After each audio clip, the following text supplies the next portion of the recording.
Welcome to another map video, and today I'll be talking about the metro. So of course, with most Istanbul transportations, you're going to need an Istanbul card, and you tap in to use the metro. It costs about 4 lira and 3 kurush these days. And here's the map. So as a tourist, I don't think you are going to go past this area, and you will probably only use the M2 line, maybe the Marmaray, T1, and possibly these two. So first I'll start off by the green line. It is the M2 line, and the points of interest are Taksim. This is where Taksim Square is, and Shishani is also basically in Taksim.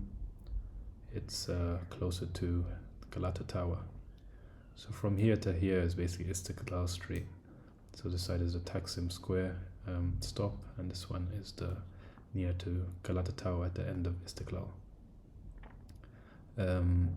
Also up here, Shishli, you have Jawahir Mall, and Gayrettepe, you have Zorlu Center, which is a shopping center.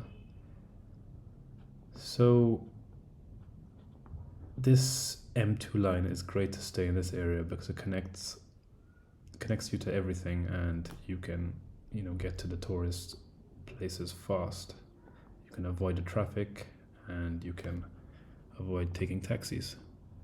You can also connect here with Zenciler, Istanbul University. So if you connect here, you'll be connected to the T1, the dark blue line.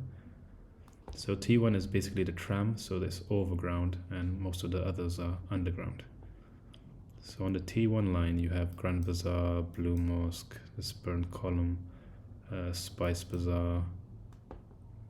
It says Galata Tower, but I think Galata Tower is closer to Shishani, because from here to here it's all uphill, but if you're going that way it's all downhill. So if you want to go to Galata Tower, I think you should get off at Shishani instead of Karaköy.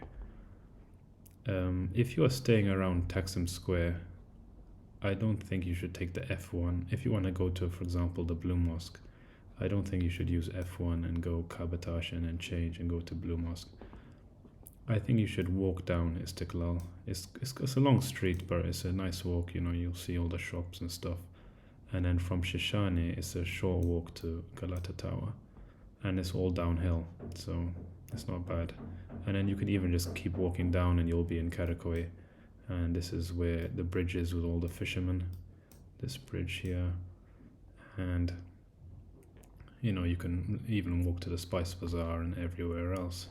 So T1 is basically where all the tourist sites are, and will connect you to everywhere, and it's easy to use. Also, if you want to go to the other side, you can take T1 to Sirkeci, and then this grey line is the Marmaray, which goes under the ground and goes to the Asian side, which you'll stop here, Sotlu Çeşme. And it's about 10-minute walk to Kadıköy center. I wouldn't recommend getting off at this stop, Ayrılık Çeşmesi, because by the time you change to the pink line and all that stuff, it's just, I think it's a waste of time, to be honest. But if you don't want to walk, you'll save a few minutes by changing to the pink line and going to Kadıköy. Okay, so yeah, F1, I don't, you can use it if you don't want to walk down Istiklal. F2, I don't think there's any reason to take it going down, because it's all downhill, the walk.